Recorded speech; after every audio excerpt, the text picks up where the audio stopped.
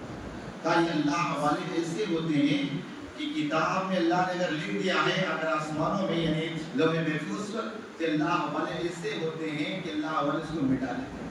اللہ تعالیٰ یہ کیوں؟ اس لیے کہ حدیث پاک میں آیا ہے، حدیث قدسی ہے کہ بندہ جب نوافل کے ذریعے اللہ تبارک و تعالیٰ کا قرب حاصل کر لیتا ہے تو اللہ تبارک و تعالیٰ اس کی آنکھ ہو جاتا ہے جس سے وہ دیکھتا ہے، اس کا پیر ہو جاتا ہے جس سے وہ چلتا ہے، اور اس کے ہاتھ ہو جاتا ہے جس سے وہ پکڑتا ہے. اور پھر اگر کسی بات پر وہ قسم کھا لے تو اللہ تبارک و تعالیٰ اسے برا فرما دیتا ہے. یہ اللہ والے کی شان ہوتی ہے. یاد رکھیں ہمیشہ اولیاء اللہ سے اپنے آپ کو قریب رکھیں، اپنے کو قریب رکھیں. میرے آقا صلی اللہ علیہ وسلم نے ارشاد فرمایا تھا کہ میرے صحابہ ایک وقت ایسا آئے گا کہ لوگوں کو اپنا ایمان بچانا مشکل ہو جائے گا، لوگوں کو اپنا ایمان بچانا مشکل ہو جائے گا. تو صحابہ نے اس کیا یا رسول اللہ صلی اللہ علیہ وسلم اس وقت ایمان بچانے کی کیفیت، ایمان بچانا کیسے ہو؟ آقا نے ارشاد فرمایا تھا البرکت مع الاکابر، کہ اللہ تبارک و تعالیٰ نے برکت اپنے محبوب بندوں کے ساتھ رکھ دیا ہے.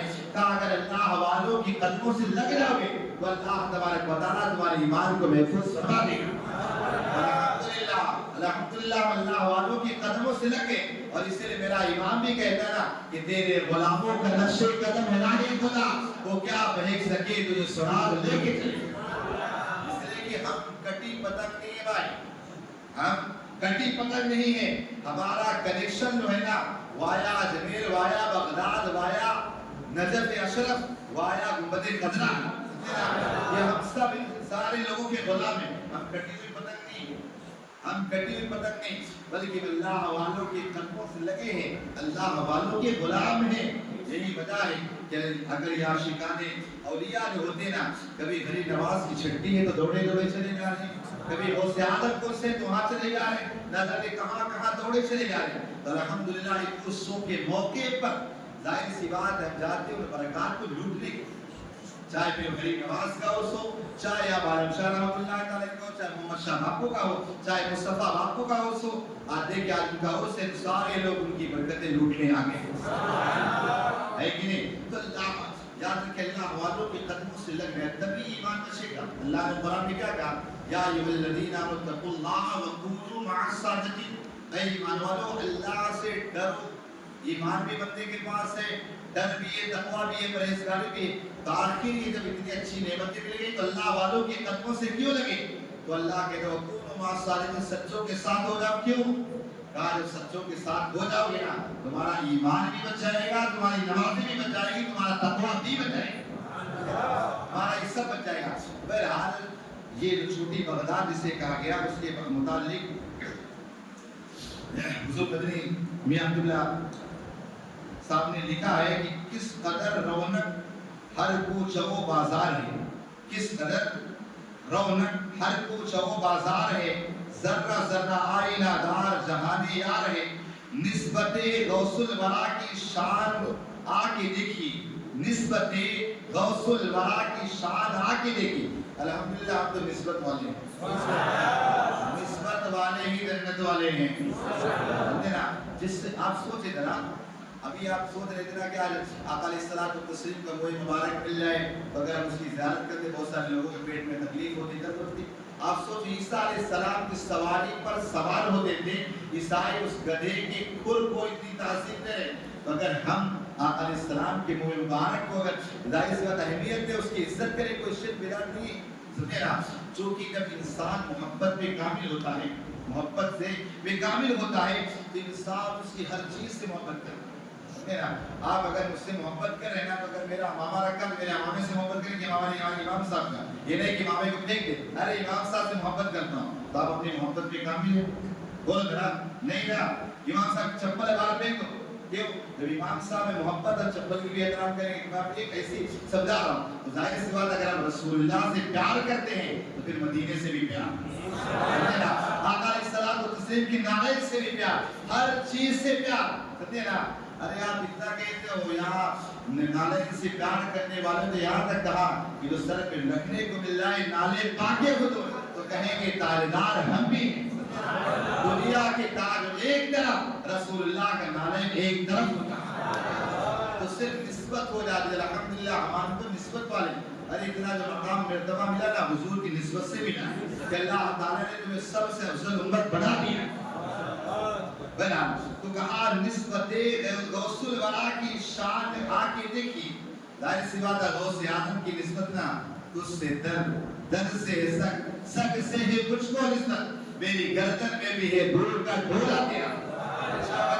اگر کسی سے نسبت ہو جائے اور کسی کو غلامی کا پٹا ڈال دیں تو فائدہ کیا ملتا ہے؟ میرے امام خود کہتے ہیں اس نشانی کے سگ ہیں نہیں مارے جاتے، بولو نا، ہمارے گلے میں غوث اعظم کی غلامی کا پٹا ہے، غریب نواز کی غلامی کا پٹا ہے، اس نشانی کے سگ ہیں مارے نہیں جاتے، میری گردن میں بھی رہے۔ آپ سوچیں ذرا، اگر نسبت ہو جائے تو پھر ٹینشن لینے کی ضرورت نہیں، میرا تو ہمیں غوث اعظم کی نسبت ہے۔ اب غوث اعظم نے خود فرما دیا کہ اگر میرا چاہنے والا ہے، میرا محبت کرنے والا ہے نا تو دنیا سے جائے گا تو ایمان کے ساتھ جائے گا، دنیا سے ایمان کے ساتھ جائے گا۔ ظاہر سی بات ہے جس کا عثمان ہے ان کی بھی نسبت ان کی آدھی غوث اعظم کی آدھی ہے مسلمانوں میں، تو کہا وہاں پڑھی لحاظ شریف کے بارے میں بدریہ سرکار نے کہا نسبت غوث الورا کی شان آ کے دیکھیے، خطہ گجرات کا بغداد کوڑی نال ہے۔ یاد رکھیے اللہ والوں کے قدموں سے اپنے آپ کو قریب کریں، جو اللہ والوں کے قدموں سے اپنے آپ کو قریب کر لیتا ہے وہی بندہ دنیا و آخرت میں کامیاب ہو جاتا ہے۔ اللہ پاک ہم سب کو کہنے سننے سزا عمل کی توفیق عطا فرمائے۔